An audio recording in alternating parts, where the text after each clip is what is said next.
The Midnight Heart, 5 silent habits that kill after 60. Somewhere in your city, tonight, someone will go to bed feeling completely fine. They'll kiss their spouse goodnight. They'll set their alarm for tomorrow's plans, a doctor's appointment, a grandchild soccer game, a phone call they've been meaning to make, and they will never wake up. No chest pain, no warning, no dramatic clutching of the arm like you see in movies. Just silence, a heart that simply stopped in the dark, hours before anyone noticed. I need you to understand something most doctors won't say out loud. After the age of 60, this is how the deadliest heart attacks actually happen. Not in an emergency room, not during a stressful argument, in bed, between midnight and sunrise, while the person and everyone around them is fast asleep. And here's the part that will genuinely unsettle you.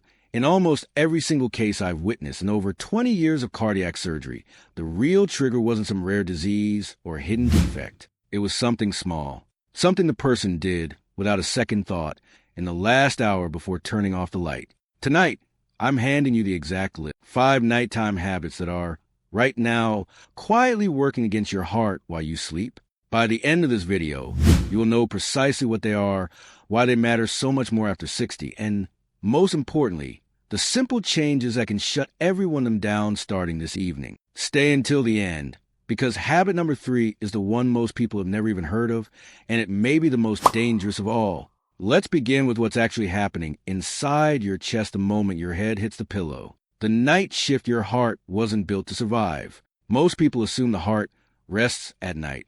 It doesn't rest. It changes shifts in a young, healthy body. Sleep triggers a beautiful piece of internal engineering. Blood pressure drops by roughly 10 to 20%, the heart rate slows, and blood vessels loosen their grip. Your body essentially performs nightly maintenance on itself, the way a factory shuts down machinery to service it.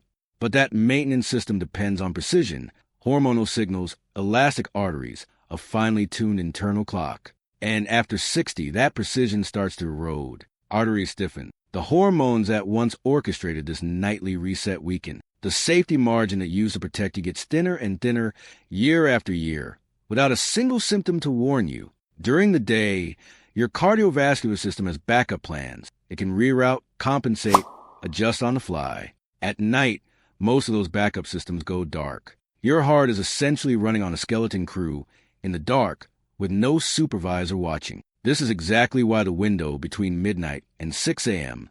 carries the highest risk of heart attack and stroke in people over 60. Not the stressful commute, not the tense meeting. The quiet hours when nobody is watching except the habits you built years ago without ever questioning them. And what determines whether those hours go smoothly or catastrophically? The choices made in the 2 or 3 hours before bed, what you ate, whether you took your medication, and when the air temperature surrounding you as you slept. Let's start with the one almost every patient admits to the moment I ask the right question. Habit 1, the late, heavy dinner. I ask nearly every patient the same thing. What time did you eat last night, and what was on your plate? You'd be amazed how many people over 60 tell me they sat down to eat at 8, 9, sometimes even 10 at night, a full plate of pasta or rice, maybe something fried, then parked themselves on the couch for an hour before heading straight to bed. I understand why it happened. Life gets in the way. Family dinners run late. Old habits are hard to break. But from a cardiac standpoint, this routine is doing real, measurable damage. Here's the mechanism. A large meal forces your digestive system to demand a surge of blood flow. Your heart has to work harder to supply it. Blood pressure climbs. Triglycerides, the fats floating in your bloodstream, spike within 2 to 4 hours of eating. Now stack that demand directly on top of bedtime. Your body is trying to power down for its nightly recovery mode at the exact moment your digestive system is asking your heart to work overtime. Those two processes are fighting each other, and for someone with even mildly stiffened arteries, that internal tug-of-war can turn dangerous fast. Research consistently links eating within 2 to 3 hours of bedtime to elevated nighttime blood pressure, worsened acid reflux that can mimic or even provoke cardiac symptoms, and a higher rate of overnight cardiovascular events. The fix doesn't require a diet overhaul. Finish your main meal by 6 or 7 in the evening, whenever you can. If life forces you to eat later, keep it light. Lean protein, vegetables, nothing heavy or fried. Ask yourself honestly, does that late dinner pattern sound familiar? It usually does, for far more people than you'd expect. Now, let's move to the habit that even most physicians never bother to mention, and it might be the single most preventable cause of nighttime cardiac emergencies I've seen in my career. Habit 2, the medication timing nobody talks about. If you're over 60 and take blood pressure medication, and statistically, well, over half of people in this age group do, when you take that pill may matter just as much as whether you take it all. Under normal circumstances, blood pressure follows a rhythm. It climbs through the morning, peaks in the afternoon, and eases off at night. But a significant number of older adults, particularly those with hypertension, never get that nighttime dip. Their pressure stays high.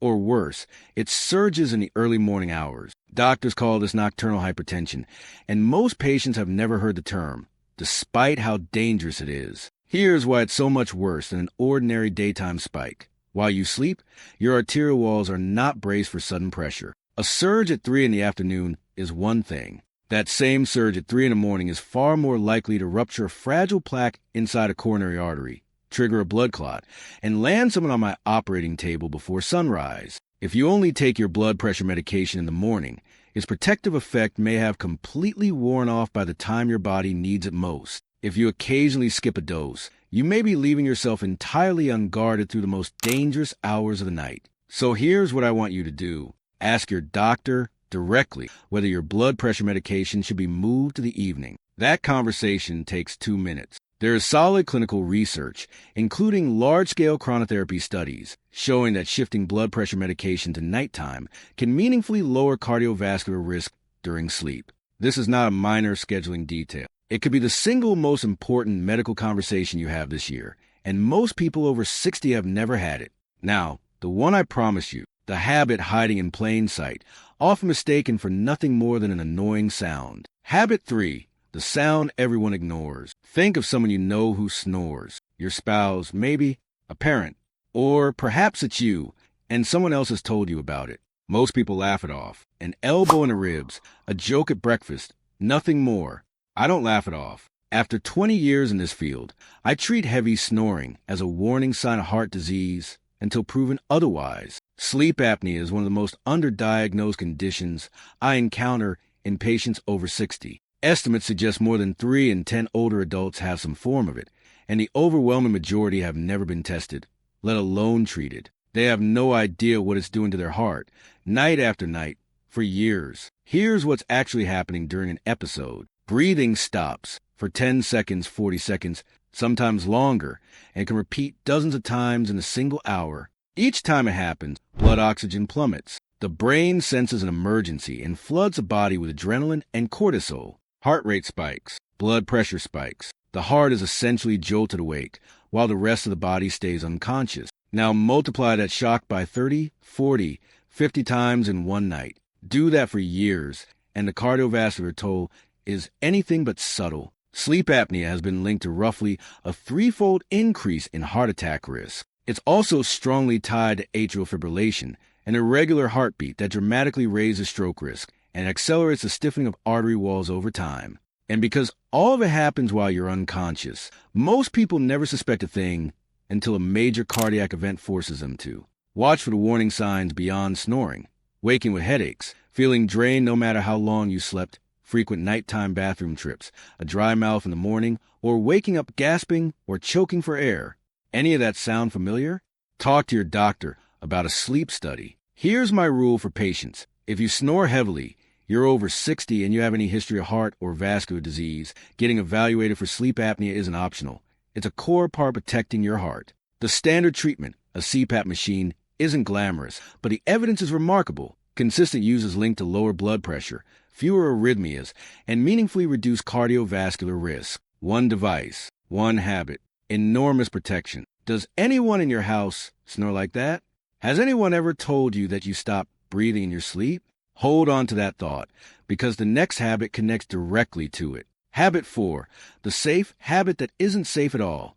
Many people over 60 deliberately cut back on fluids in the evening. The logic seems sound. Fewer trips to the bathroom at 2 a.m., less risk of stumbling in the dark, better uninterrupted sleep. I understand the reasoning completely, but from a cardiovascular standpoint, going to bed even mildly dehydrated is a serious and rarely discussed risk factor. When you're dehydrated, your blood thickens, It moves less freely through your vessel. For a younger, more flexible cardiovascular system, that's a minor inconvenience. For someone over 60 with stiffened arteries and existing plaque buildup, it's an entirely different story. Thicker blood moves more slowly through arteries that are already narrowed, and it's far more prone to forming dangerous clots. Now add the timing problem almost nobody considers. During sleep, your heart rate naturally slows and circulation eases off. Combine that slower blood flow with thicker blood in a body lying motionless for 7 or 8 hours, moving through arteries that may already be partially blocked.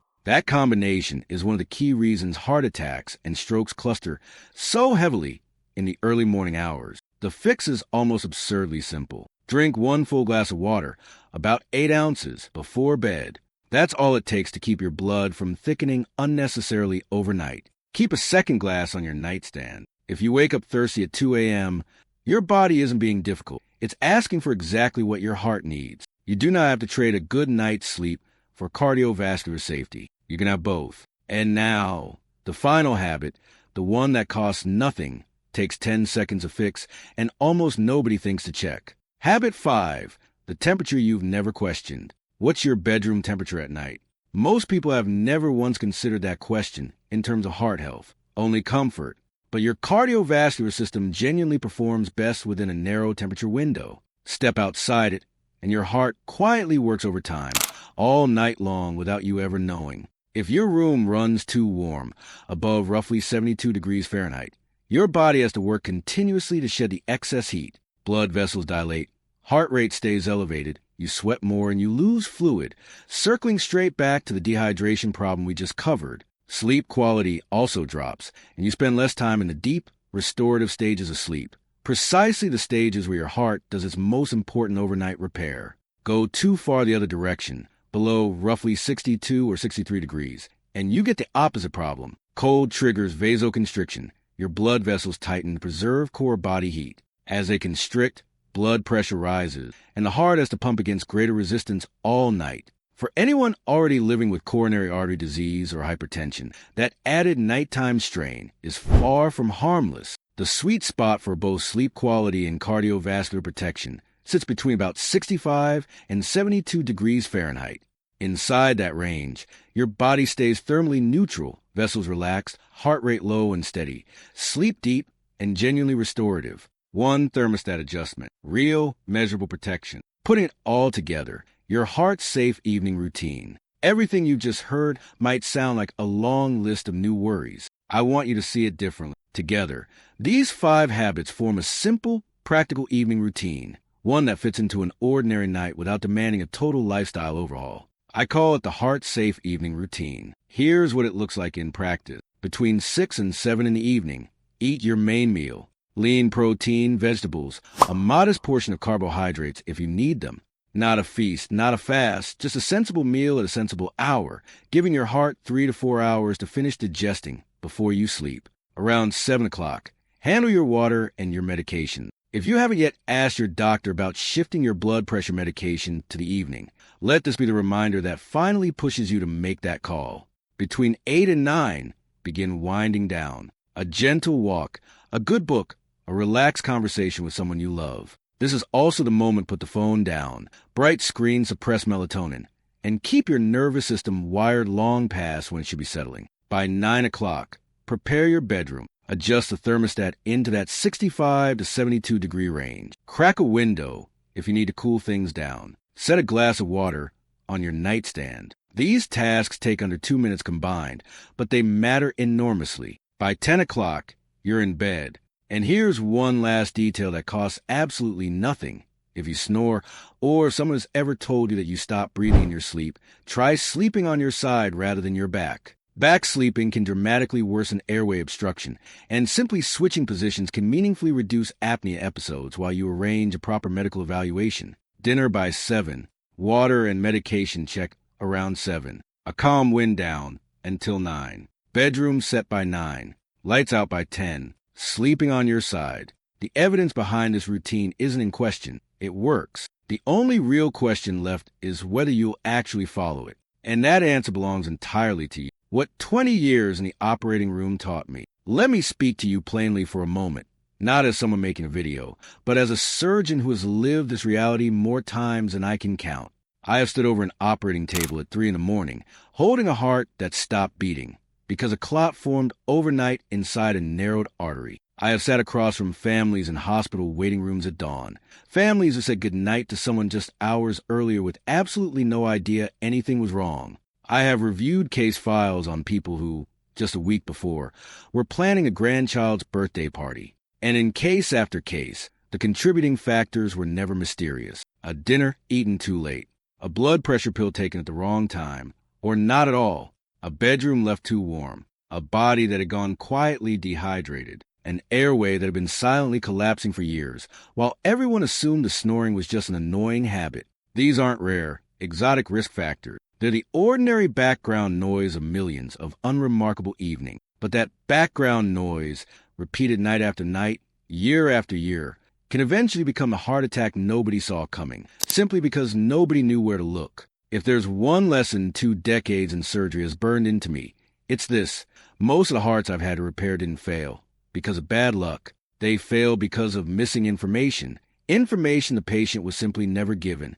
You now have that information. The only question left is what you do with it tonight. Not next week, not at your next checkup. Tonight, your 5-step action plan. Let's lock this in clearly so you leave with an action plan instead of just a lingering worry.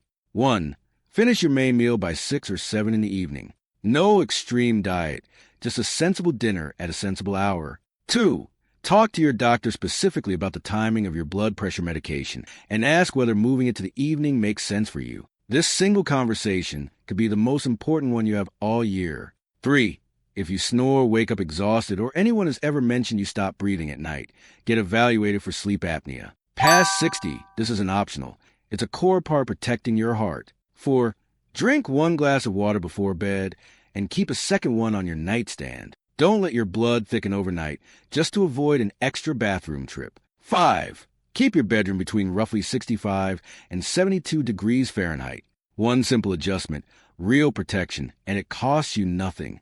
Now I'd genuinely like to know, which of these 5 habits did you recognize in yourself? I guess at least 2 or 3 sounded a little too familiar.